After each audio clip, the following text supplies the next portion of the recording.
Welcome to episode 9, season 2 of the Subway Conversation Chat. While we were off last week, there's plenty to catch up on. I'm your host, Jamie Malloy, Eddie, and I'm here to talk some New York baseball with my co-host, Joe Dalio. So without any further hesitation, here's Joe. Hey, Joe, how are you? I'm doing great, thank you. Jamie, how you doing today? Good. Talking about that church meeting with the Bison's game, which is really cool. I heard you got to see him play the White Sox farm team. Yeah, so that's why, I wasn't able to make it last Tuesday night here. We had a church event at the Buffalo Bisons game here. The Bisons, in case our audience doesn't know, is our AAA or the AAA team for the Toronto Blue Jays. So again, church event there.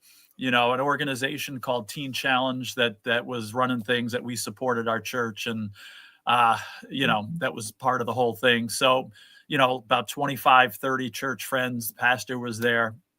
So definitely, good to be out with those people, but, to catch some minor league baseball. I mean, we were maybe 10 rows off the field. So we had great seats and got to see the Blue Jays farm team, some of their top prospects and some top White Sox prospects as well, that perhaps these are some of the guys that'll start turning the White Sox around. Who knows? But again, sorry to miss last week's show, but definitely worth it to be at this Bison's game last Tuesday night. Mm-hmm. So, anyway, you ready to begin then? Yeah, let's go. I think it's your turn to start this week, if I'm not mistaken. Yes, it is. So let's start with the Yankees injury report. We're going to start out with infielder Jasson Jr. out with a right oblique strain. He played for Double-A Somerset in minor league rehab games over the week, and that could set him up for a possible start against the Guardians this week. Actually, he is starting tonight, but at third base, as Aaron Boone is keeping DJ LeMahieu at second. On May 18th, he played. Next, we have, right-handed pitcher JT Brubaker from the Pirates. Another Pirate going to the Yankees, huh? Mm-hmm. He has fractured ribs. On May 18th, he played with High A Hudson Valley and pitched 2 2/3 innings, 49 pitches. On May 23rd, for Double-A Somerset, he went 2 runs, gave up one earned, a hit, and 3 walks. And on May 29th, the righty threw 48 pitches through 4 innings of scoreless 1-hit ball for Double-A Somerset. His expected return, possibly June. Number 3, we have right-handed pitcher Fernando Cruz. Doing my Lady Gaga impression there, who has a right shoulder inflammation. He took the trip to Dodger Stadium with the team this past weekend.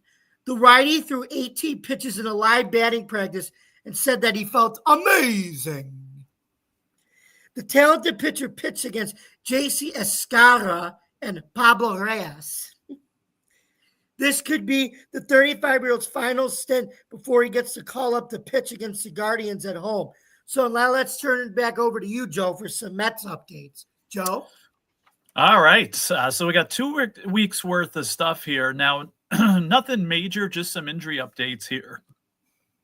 This was as of the 21st of May. Now, Paul Blackburn began a rehab with Syracuse, the AAA team.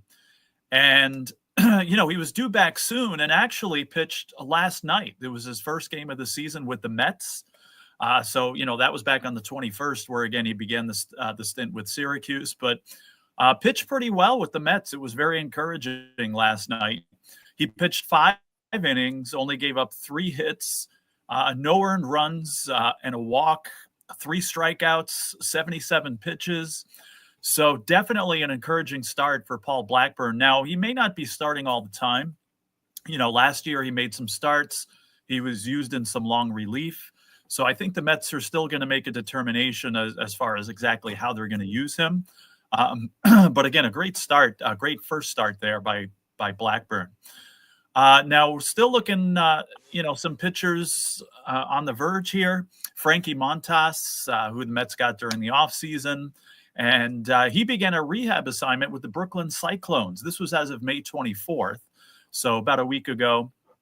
Still looking for a return anywhere probably the second week of June.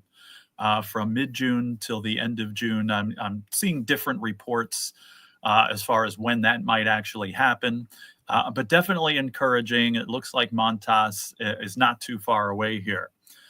Other news that they recalled a guy from Syracuse named Jared Young, a first baseman by trade, but doing well with the Mets so far. This was as of the 24th of May, I believe, as well. He's played 7 games since then, has a home run and 2 RBIs. Now still only a 176 average. But again, when we talk about depth, there's some more infield depth that the Mets can always use. Now going back to injury updates here, Sean Manaea. He is getting closer and closer here. Yesterday, he threw a second multi-inning live batting practice session and can possibly do a rehab start in the minors real soon. So he's another one that they're talking about the second half of June as a potential return to the Mets. It looks like it's probably going to be more late June. Even one report I read said it might not be until around the 4th of July. But still, they're going to have Sean Manaea, it looks like, for the second half of the season. And again, the Mets starting pitching has been amazing so far anyway. But again, to get guys like Frankie Montas and Sean Manaea and Paul Blackburn into the mix, for some increased depth, if something, God forbid, happens to one of the pitchers that's been in the starting lineup already, now you got 3 capable guys coming in there. So other players here now, Jose Siri, who fouled the ball off his leg and actually cracked a bone in there. He's looking at a mid to late June return, probably about 3 weeks. It would be a good timetable. So it would be good to have him back. Now, a little bit of a concern last night, Mark Vientos left the game with a sore hamstring. It was in the 10th inning. There was a hamstring issue. He's considered day-to-day right now. I had read something that said there was a chance he plays tonight. I haven't looked at the batting order yet. There's a chance. I'm reading some things that say he could end up on the IL if there is a little bit of a bigger issue with the hamstring. So day-to-day right now, we'll see what happens. Another late June return, one more here, Jesse Winker, who's got the oblique situation, late June return for him. All right, so that's basically it as far as, transactions and, injury updates for the Mets. So now I'm going to send it back to you with some more Yankees updates. Jamie. Thanks, Joe. That was some wonderful information about the Mets. Frankie Montas used to be for the Yankees. Oh, and if let me do my best Bobby Shmurda. Frankie Montas was starting his rehab assignment about a week ago. Anyway, we're going to move on to what was the excuse for not going with Carlos Rodon for Ryan Yarbrough, a.k.a. the Ryan Fitzpatrick of baseball. Sunday night at Dodger Stadium. Anyway, the Los Angeles Dodgers clinched the World Series rematch with an 18-2 thrashing of the New York Yankees. Tonight, the Yankees will turn to Ryan Yarbrough for the series finale against LA on Sunday Night Baseball. But why did they pass on Rodon, who's having a celebratory year 3 of his $162 million contract? Rodon would have pitched on Sunday, but on Tuesday night against the Angels, he threw a season-high 105 pitches in 7 innings. Load management. Anyway, let's see. Let me see what this says. Okay, the fact the Yanks had, or the reason is the Yanks had to give the pitcher a breather for the Red Sox series. That's what I think. Okay. Anyway, we have a quote here from the manager. Rodon coming off a deep one the other day. We just feel like it was probably the best, and that puts him in line to go Tuesday and Sunday, explained manager Aaron Boone, per Randy Miller of NJ.com.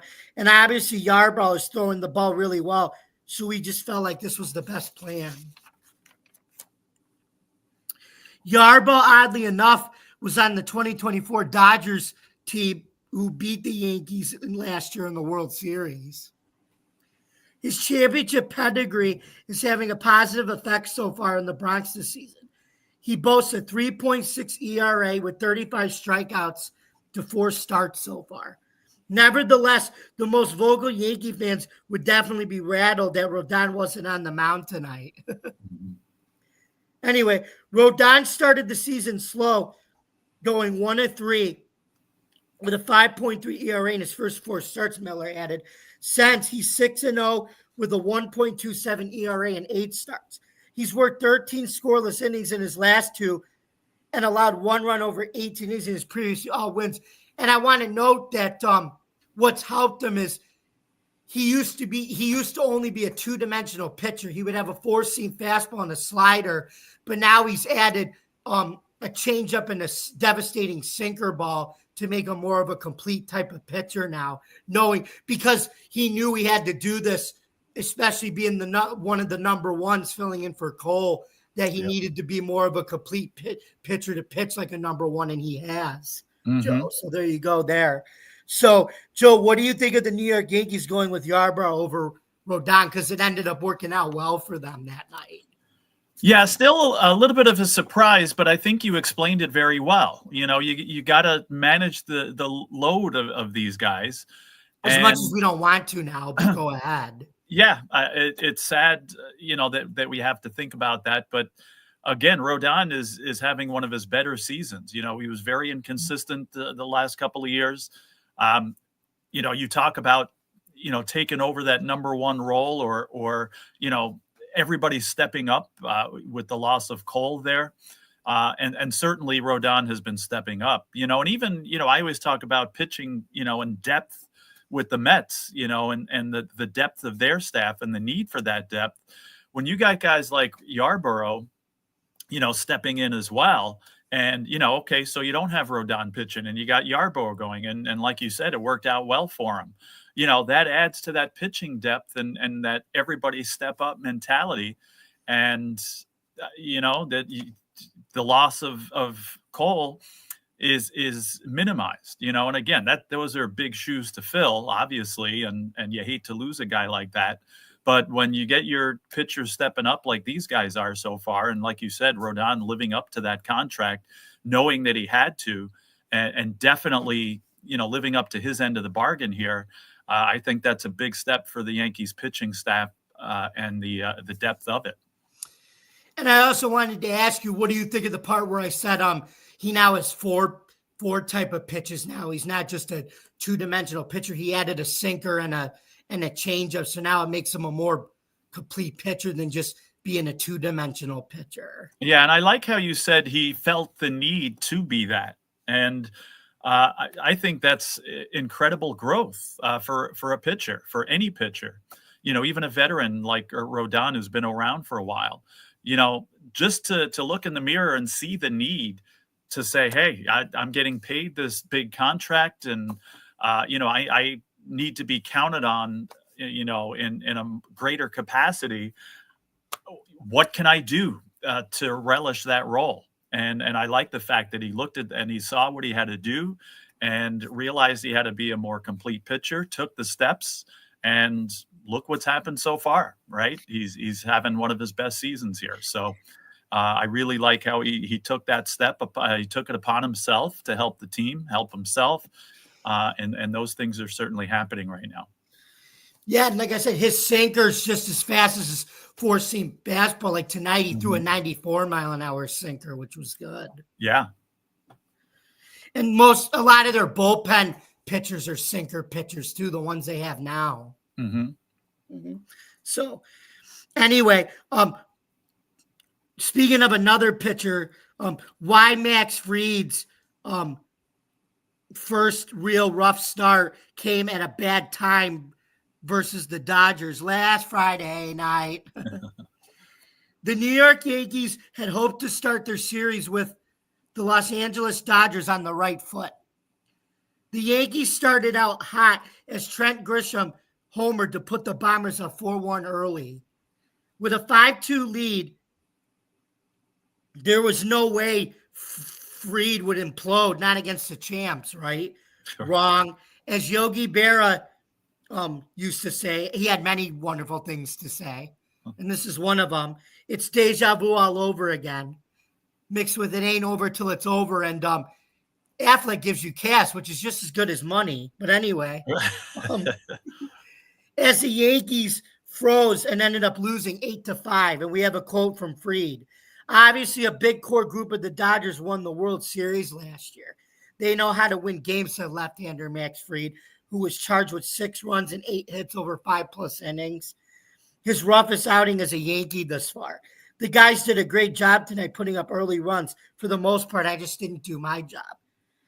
Aaron Judge and Shohei Ohtani each had bombs in the first inning, becoming the first defending MVPs to hit a home run in the first inning in the same game. Wow, that's interesting. They always find a stat for everything, Joe. Yeah, that you know how I love stats. Mm-hmm. And we have Austin Wells, Trent Grisham, and Paul Goldschmidt all homered as well. And we have a quote from the manager. Judgy had a great game with a homer and a double and an outstanding play in the gap, Boone said. Some of the stars were really showing tonight. True, but the stars fizzled out fast as Ohtani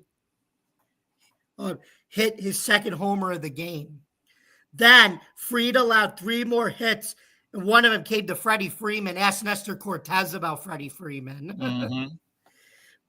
Mm-hmm. Resulting in an RBI double. Fried's ERA away ballooned from 0.83 to 2.15. Oh, no.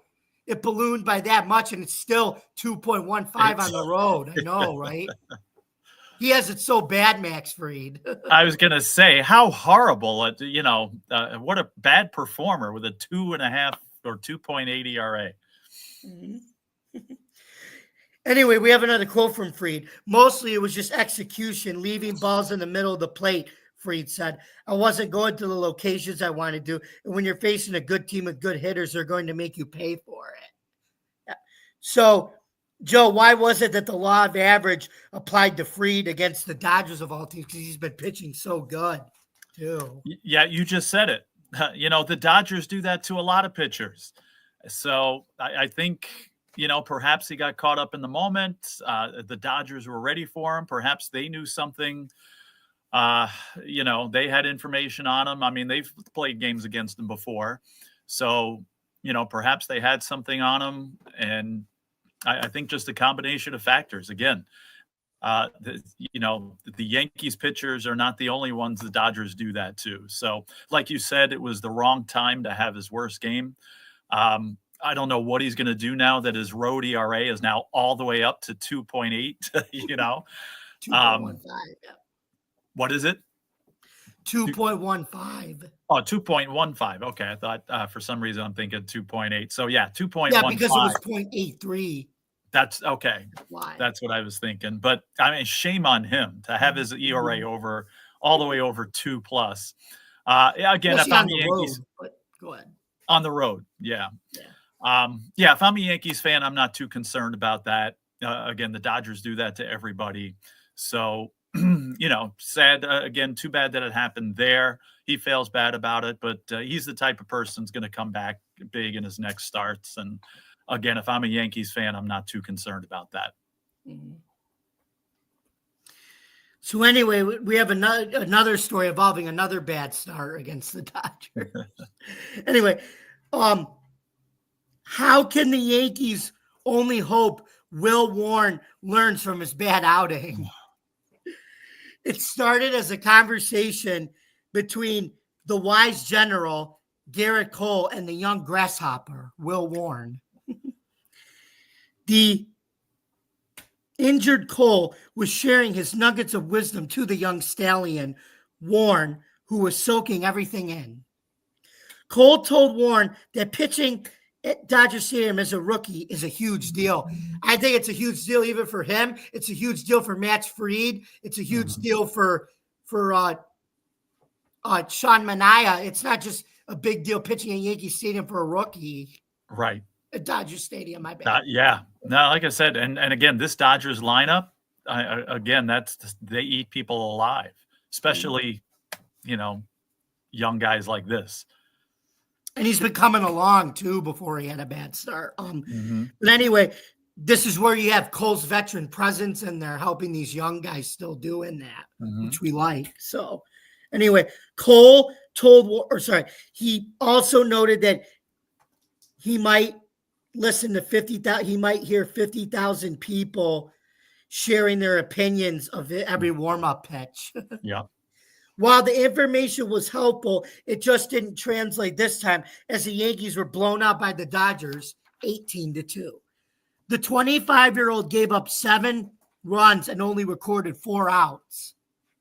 The Dodgers sent 10 batters to the box, and they just kept going around and around and around and around and around and around and produced 4 runs in the first inning. That's a good team. When you make mistakes, they're magnified, Cole Warren said. I was on my heels. I talk about executing and being aggressive in the zone, and today that didn't go the way for me. They took advantage of it. So, Joe, it's like they went around so much that it was like listening to Around the World on loop. But that song's already on loop, even when you don't put it on loop. That's right. Yeah, funk. Anyway, Aaron Judge did it a pair of home runs, for his 20th and 21st of the season, placing him 1 behind Shohei Ohtani and the Mariners' Cal Raleigh, North Carolina for the MLB lead. The captain did indicate the weekend series would be a measuring stick. Losing the first 2 games proves there's more work to do for Warren and the Yankees. So, Joe, how much work can the Yankees really do from here? And now they can only really hope that it'll be October and that both teams are going to be in the World Series if they face each other again in a rematch of last year. And like I said, Garrett Cole's pep talk didn't really resonate with Warren, but do you think it's still going to be in the back of his mind that he'll have more and it's going to eventually help him as the season goes out? Yes, I think that advice will help. You can give him some Yogi Berra advice too. Like, hey, if you see a fork in the road, take it. I don't know, any type of advice like that. But no, I wouldn't be too concerned. I mean, hopefully it wasn't too much of a knock on his confidence. Again, it's the Dodgers. They do that to everybody. But, as far as the Yankees as a whole, again, it's a test. I think they played well against the Dodgers. There is a good chance that both the Yankees and Dodgers are back, in the World Series. And so, I think, the Yankees have shown between the last couple of years there, they could play with the Dodgers. I mean, they've come up short, at times. But certainly I think the Yankees know that, that they measure up again to the Dodgers and they can beat them. So obviously, guys are going to have to learn some lessons here. I think they will. And I guess we'll see what happens in about, 4.5 months. See, I think even without Cole, I think the difference is I think the pitching is overall better than it was even last year. Like, it was good, but they had to rely more on Soto to win a lot of their games. And this year, by letting Soto go to your Mets, they were able to upgrade the pitching. And I think the pitching's better for them this year. And that's how I think they're going to win the AL. Their pitching will help them get by in the tough AL with Detroit and Cleveland. So I agree. And you were talking about pitching depth earlier. I think that's going to definitely come into play later on. Yeah. That way they don't have to rely on Soto to play hero ball all the time to get in, which is good. Right.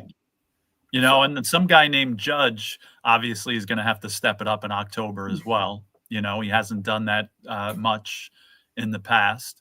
So obviously, he's going to have to make it be a difference maker, if they're going to go far too.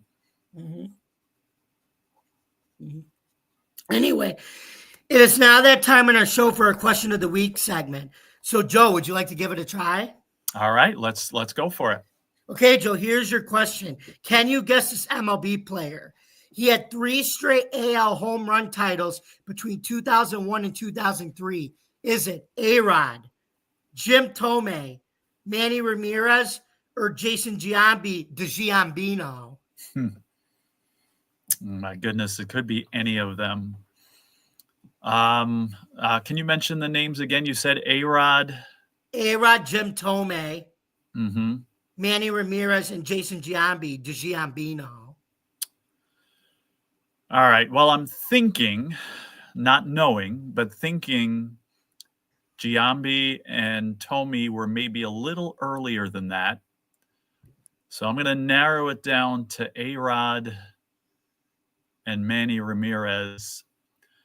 I am going to say Alex Rodriguez. You got it. It was A-Rod. Okay. You 50-50'd right, Joe. I just had, I had to narrow it down to the time frames. Again, I think I was right about that. And, I've narrowed things down before and got it wrong. So, because remember, during that time in 2002, the Yankees signed Giambi, and then it wasn't until 2004 they signed A-Rod. Okay, yeah. So, Yeah, now so was A-Rod with the Rangers then? Yes, I think he was, because I remember, guess who they traded to get A-Rod? They traded Alfonso Soriano to get him. Okay.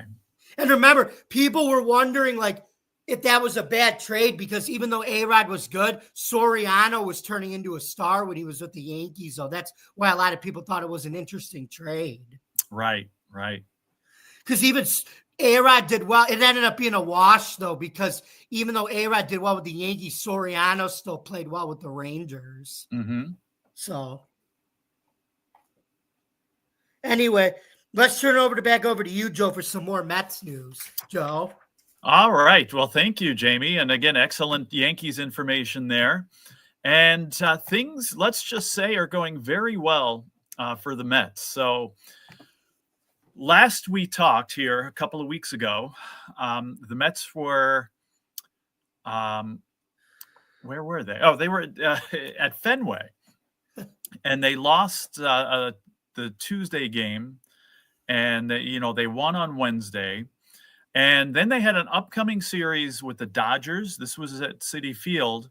And then a real chance to move forward, because playing, I said in the last week's podcast, the two of the historically worst teams in baseball history at Citi Field, where they were the best home team in baseball, playing the White Sox and the Colorado Rockies.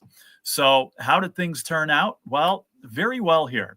So since 2 weeks ago, since that Tuesday game against the Red Sox that the Mets lost, their record is 9-3. So again, split the remaining games with the Red Sox. They took 2 out of 3 against the Dodgers in Citi Field, which I wasn't so sure they were going to do. They could have taken all 3 because that Friday night game went to extra innings and the Dodgers took it in like 13. So the Mets were in that game. They could have won and almost swept the Dodgers there. But again, taking 2 out of 3 against them there. They took 2 out of 3 against the White Sox in that one. Just kind of a blip on the radar. Lost the last game 9-4. And then held serve and swept the Rockies. The Rockies only had like 3 road wins the entire season at that point, and were shut out at Citi Field. So excellent job with the Mets, 7-2 on that homestand. And, again, which is incredible since the Dodgers were part of it. So they outscored their opponents 51-37 in those games, which is basically, if I'm doing my math right here, 4.5 to 3.5, which doesn't sound too impressive, but you take out that game where they gave up 9 runs, and basically it's 4.5 to 2.5. So, again, they continue to get excellent pitching.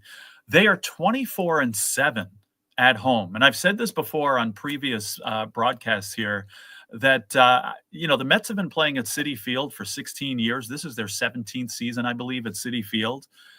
they have never been this dominant at home at Citi Field. You know, the only time that maybe they were this dominant was back in 2015 when they won the division. They went to the World Series that year. Not even So last year, though. last year they were good at home, but not, I mean, this is just 24-7, best home team in Major League Baseball. And I think last year, or one of the years, maybe last year or the year before, they struggled at Citi Field to start, and then second half of the season they were very good there. So, you know, at previous seasons they've played well there. For the most part, they have, but I can't remember them ever being this good in the 17 years now that they've been there. So at this point, the Mets are 38-22. When we talked a couple of weeks ago, the Mets were about a game and a half behind the Phillies for first place in the NL East. But now Phillies hit a little bit of a skid. They were swept recently. So the Mets are now a game and a half ahead of the Phillies. So let's give you some hitting highlights here. Now, Francisco Lindor starting to heat up again, right? Same thing that happened last year. He got off to that horrible start last year, ended up having an MVP caliber season the rest of the way. Perhaps we're going back in that direction. He had 5 home runs. This is in the 2 weeks since we were on last. I believe 2 last night in the game. That was past my bedtime. I didn't get to watch the game last night. But I forgot to mention that too in my update. You know, playing their first game of a 3-game series at Dodger Stadium, and the Mets won that game. So right now they've taken 3 out of 4 against the Dodgers. So very impressive. But Lindor had home runs last night, 8 RBIs in the last 15 games here. 306 batting average during that time, a 1039 OPS. He's doing other things as well. 5 stolen bases in the last couple of weeks and 10 runs scored. Now, other highlights here, Pete Alonso with 3 home runs, 9 RBIs in the couple of weeks here.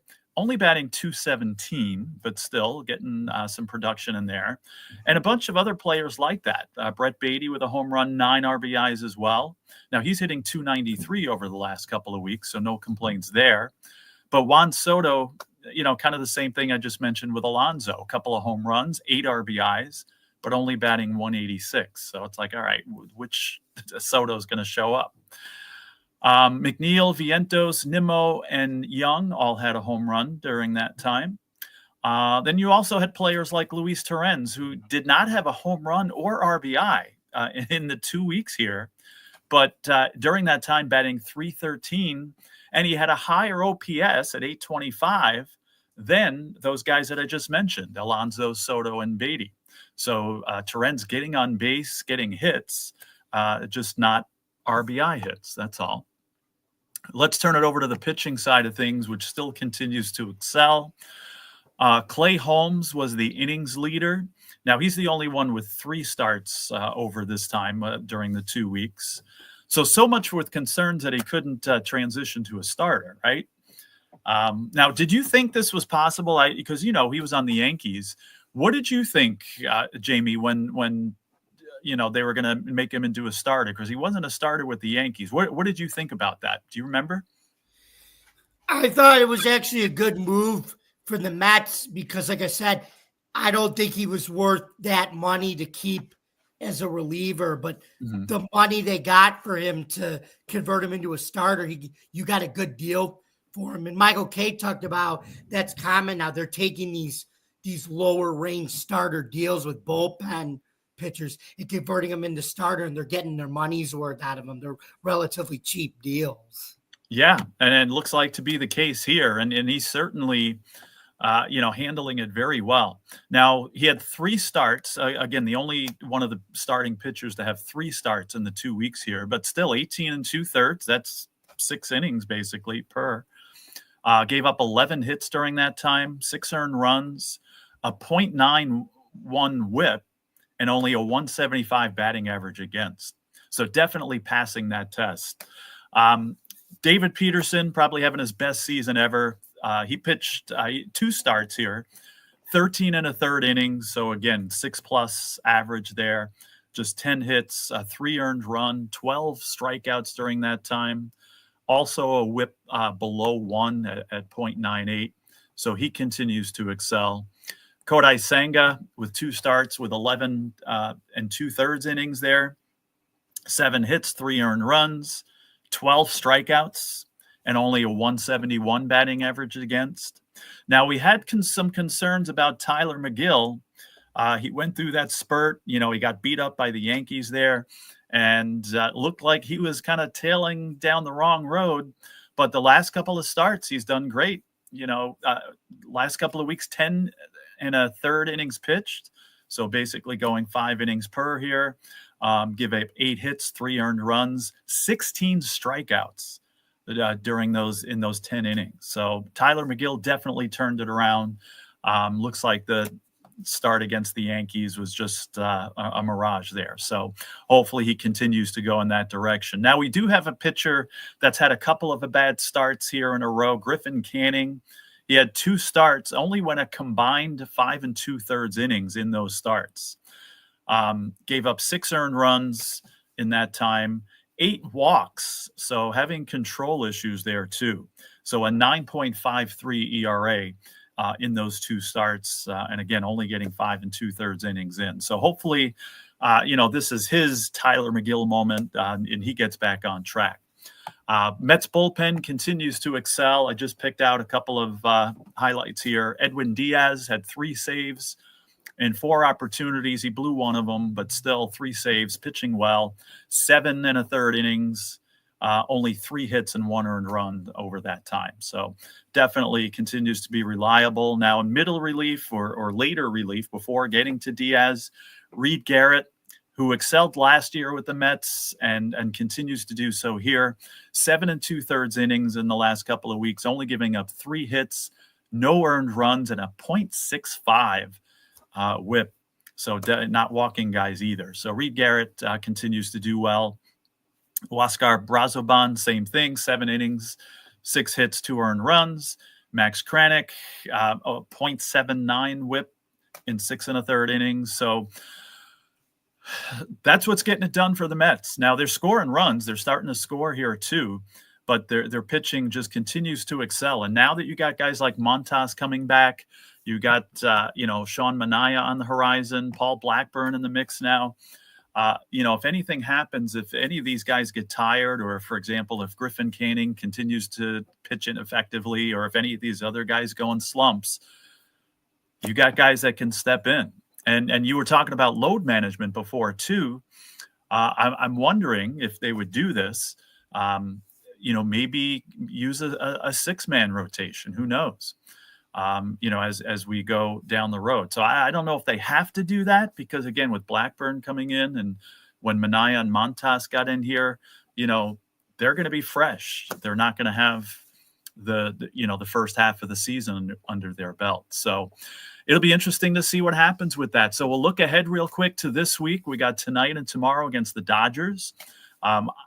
Again, I'm going to be optimistic, and perhaps the Mets can take one of these games and win this series as well. I wouldn't be surprised if the Dodgers came back and took both of them, but that wouldn't be the end of the world. But let's see if the Mets can take one of these games and continue to show the Dodgers that, hey, if we meet again in October, we can win these games. Now, again, Mets swept the Rockies. They got the Rockies coming up again this weekend. This, of course, in Colorado. Now, the Rockies are historically bad, not as bad at home as they are on the road. So I'm hoping the Mets don't take these games for granted. They didn't do that when they beat the Dodgers 2 out of 3 before. They came and showed up against the White Sox and Rockies, winning 5 out of 6. So hopefully they don't let down in Denver either. And then next week, that'll start a 6-game homestand against beatable teams, Washington and Tampa. So we'll talk more about that next week. But things definitely, looking great for the Mets here. They're beating good teams. They're playing well against the bad teams. They're beating the teams that they should beat. So lots to be happy about here. And, we'll see with now guys stepping into the mix, how that helps the team and, shapes that depth that I always talk about. So stay tuned. Mm-hmm. Thank you for that, Joe. Now it's back over to the Yankees. Why promoting Carlos Carrasco to the Yankees bullpen might be a good idea. Guess who's back? Back again. Cookie's back. Tell a friend. Da, na, na, na. Anyway, the Yankees bullpen has been or had been tossed, has been bad, and has been thrown around like wet rags against the Dodgers. I used to say that with a bunch of buddies in high school, wet rags. Anyway, how bad was it? Match game reference there. There you go. It was so bad that both teams used their entire bullpen rotation and turned to pit position players to finish the game. The good old position players, Joe. Mm-hmm. According to the Yes Network's Jack Curry, Carrasco was called up from AAA Scranton Wilkes-Barre and will be in the bullpen as Ryan Yarbrough will look to win the last game of the series in LA, which he already did. We talked about that. The 38-year-old started in 6 contests for the Bronx Bombers, as well as 2 relief outings in April, as the club tried to cover for rotational injuries. Despite a great spring, it belittled the fact that Carrasco didn't have the command to be a starting pitcher. With an inflating 5.91 ERA and a 5.30 FIP, could have been an end of his MLB career. But after they sent him down to Scranton, Cookie's ready to revive his career as a reliever than a starter. Mm-hmm. Joe, how does Cookie save Savage's career now that he's in the bullpen and not an everyday starter? Yeah, I think that might be a fresh start for him. It's funny, you were talking about the guys getting tossed around like wet rags. My father would just say, they're falling apart like cheap suits, But no, I think as Carrasco, I think this might be a fresh start for him in the bullpen, and maybe it's the right role for him. And really, just to show that he belongs is just to pitch effectively in that role, and to show that the Yankees can count on him in that situation. So I think that's pretty much a simple answer to that question. Just show that you can be relied on there, and I think he will get that renewed strength and renewal to his career. Anyway, guess what? We're speaking of the Ryan Fitzpatrick of baseball, how Ryan Yarbrough shut down the Dodgers' prolific offense. To call him crafty and a throwback would be an understatement, especially when most of these modern-day pitchers are flame-throwing fastball pitchers. But New York Yankees lefty Ryan Yarbrough is about as old school as they come. And we have a quote from him. I just had a really good game plan going into it. See what they've done really well this series, Yarbrough said. I'm just trying to understand what I do well and keep them off balance. That was the biggest thing. Manager Aaron Boone called him a throwback, and Ben Rice called him a joy to watch. Aw, Benny. Hey, if Rice says it, take it with a grain. Yep. How Rice of him. The 33-year-old journeyman shows different speeds, changes his arm angles, and gets the corners called for strike 3. He's now 3-0 with a 2.08 ERA in 5 starts since he's been penciled in to the starting rotation. It even made it tougher on LA's Max Muncy, who noticed the old school approach made it tough for the hometown Dodgers to hit off of. And we have a quote, he might only be throwing mid-80s, but it feels so much harder than that, Muncy said. He's a tall guy. He's got long arms. Could have been a candidate for Syracuse basketball when Jim Boeheim was coaching for the two zone, right? So he's got good extension. He's got the funky delivery, like the funky chicken with with the low slot, so it always makes his ball feel a lot harder than what it actually is. Only the Pirates' Paul Skeens with 18 has induced the Dodgers to swing and miss more in a game this season. And suffice to say, no one is mistaking Yarborough's pitches for Skeens. I mean, right? Yarborough's a slow, old school type of pitcher, and Paul Skeens is just wind it up and throw 100 miles an hour. But both are getting the job done effectively. Yeah, a la 2025 MLB pitchers. Yep. Anyway, quote from LeMahieu. He's not going to light up the Raider gun, but all his pitches feel like they get on you, said DJ LeMahieu, who enjoyed his first 4-hit game since July 26, 2021 versus Boston. His fastballs look like they get on you, and his off-speed looks extra slow. He's just one of those guys who's got good stuff. He knows what he's doing out there. Ben Rice's 2-run homer in the third inning highlighted the home run ball off Yamamoto as the Yanks worked long counts to increase his pitch count, and he was pulled after 3 2/3 innings. It was Yamamoto's first time failing to complete 5 frames this season. The Yankees defeated the Dodgers 7-3. Joe, what do you think of the Yankees salvaging Game 3 of the series and avoiding the sweep at Dodger Stadium? Yeah, I watched that game because it was on a little earlier, and they looked like the better team that night. You know, they certainly, and Yamamoto, you know, doesn't have games like that. So they made him look bad, and they were ready for him and showed up. Now, you know, I can backtrack a little bit too. You were talking about Yarborough. Now, I haven't seen him pitch yet. Is he regularly like a mid-80s type pitcher? Yeah, he is. Because guys like that, you know, back in the day when we had knuckleball pitchers, which I wish we still had knuckleball pitchers, they were so effective in 2 ways. One is because not only do they throw off the batter's timing for that game, but, you know, they always said, you know, you're going to bet on a team the day after, or bet against a team the day after they face a knuckleballer. Because then you get the knuckleballer, and then you got the guy throwing 90 miles an hour, and they can't hit it. So I think Yarborough could have that kind of effect, you know, for the Yankees, especially in 2025 MLB. You get Yarborough throwing these games, you know, throwing these pitches mid-80s, and then you get somebody else coming in the next day throwing mid-90s.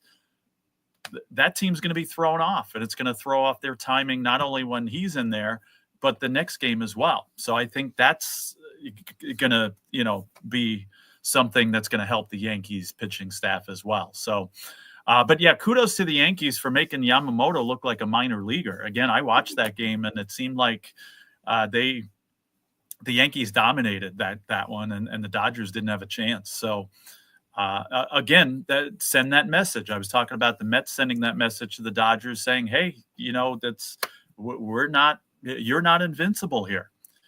We can beat you. And I know things are different in postseason, but at least, you know, the Yankees, I felt like in a small way, sent that message to the Dodgers too, saying, you know what, you're not going to roll over us if we meet again. So I think that was a big victory, for that reason as well. Exactly. Does being in first place on June 1st mean something to this Yankee squad and any of the other divisional leaders? Well, the weather is heating up outside, and baseball is in mid-pure form. Mm-hmm. With plenty of baseball left in the season, there's now time to start analyzing into the current division leaders to see if either of them are contenders or pretenders. Okay. Since 1996, the year I was brought into the world, the first full season with at least one wild card in each league after the short 1995 season shrunk the games down to 144 from 162, which almost killed baseball until the steroids era. The steroids era, as much as people don't like that saved the game after the strikeout. It made people want to watch the game again. We talk about that on open mic all the time, Joe. Yeah. Anyway, 100 of 168 eventual division champions held at least a tie of their division lead entering June 1st. That's 60% of division winners. Last year, 5 of the 6 division leaders on June 1st went on to win their divisions. So in the AL, the Yankees and Guardians both won their divisions, while the Mariners failed to make the playoffs despite leading the AL back on June 1st, AL West. Interesting. In the NL, the Phillies, Brewers, and Dodgers each led entering June and went on to win their divisions. Since 1996, 16 of the 28 World Series winners, minus 2020, led their divisions entering June. The 2024 Dodgers did that. So, Joe, based on these stats, do the Yankees and the Dodgers have a chance to win their division again, nonetheless meet in the World Series for a rematch? Yeah, as far as the Dodgers, well, it's not even that automatic because their division is so good. I was going to say, give them the division right now. I would have said that on March 30th, But there's some teams in their division that's making it difficult for them. I mean, I think just the Dodgers are incapable of going in an extended slump. So I definitely think the Dodgers win that division. I don't think there's any doubt about it. Again, the Padres and maybe even the Giants are trying, to get in that conversation. But I don't think they're going to be able to catch the Dodgers. And I think the Yankees win it. I mean, first of all, they're a great team, and I think I picked them to win the division anyway. And you got some good teams behind them. But I think definitely their division is nowhere near how good the Dodgers division is. So I can't see the Yankees again. I think they're incapable of going in a major extended slump that's going to cost them the division. You'll have some good second place teams. I picked in the beginning of the season, and I'm still going to stick with this, 2 other teams, the Red Sox and the Blue Jays, to come out of that division. Now, other things are happening, especially in the AL Central, that I didn't think were going to happen. But, I still could see the Red Sox and Blue Jays going on an extended streak and being playoff teams. I can't see them catching the Yankees. We have a comment here from Driving to the Top. It says, will the Pirates waste Paul Skeens much like the Bucks did with Garrett Cole? Well, It looks like they're trying their hardest to do it, but I don't know. Paul Skeens said he wanted out, but I don't even know. I think right now I think he likes it in Pittsburgh. Okay, good. I hope so, because I hope that the Pirates can build with him still on the team and become a playoff team with him. Imagine Skeens pitching in the playoffs with the Pirates. Yeah. I think that would be fun for Pirates fans, and that they can drool at the thought of that. I think that the Pirates were much further ahead, if I'm not mistaken, when they had Garrett Cole. They're much further ahead then than they are now with Skeens. And I don't know, they seemed a little bit more willing to do what it takes to get to the playoffs than they seem willing to do now. So I guess we'll see what happens with that, but that's an excellent question, which we appreciate. Yeah, thank you for the question. Anyway, well, looks like we come to the end of our show. So, Joe, where can we find you in the social media world on Tuesday, June 3rd, 2025? I can't believe it's already the first Tuesday of June. It's crazy. I'm a teacher, though, so I love to hear that word, June. So, definitely see light at the end of that tunnel. But anyway, I am on Twitter, X at Joe Dell Sports, talking about baseball, talking about, mourning the loss of my New York Knicks out of the playoffs there, and a whole bunch of other things as well. So, we got that comment here too, that before we go, they don't have to completely rebuild the pitching. It looks like they'll get another stick or 2 in the lineup. And if they do, that'll be good. And plus they got a lot of young players there that we'll see about including as well. Bubba Chandler. Right. Yeah, that's some great pitching prospects and some good pitching prospects. Jared Jones, hopefully, if he recovers from his Tommy John surgery, he's going to have now. But right. But anyway, again, thanks for that comment, and thanks for listening. Again, Joe Dell Sports, Twitter X is where you can find me on social media. And then you can find me on Bill's Chat 1 at Bill's Mafia Chat, and also at Jamie Malloy, the unbiased journalist at DJ Dog Tags on X, theforkball.com, and stadiumrant.com, where I write about all sports. Don't forget to subscribe to our YouTube channel, Driving to the Top Productions. Don't forget to like, comment, and ring the bell for notifications. Thank you very much for listening, and we look forward to you tuning back in with us next Tuesday at 8 o'clock p.m. on the Subway Conversation Chat. Get your New York sports here with Jamie Malloy and Joe Daly on the Subway Conversation Chat at Driving to the Top Productions. Have a good night, folks. All right. Well done, Jamie. Have a good night. Thank you.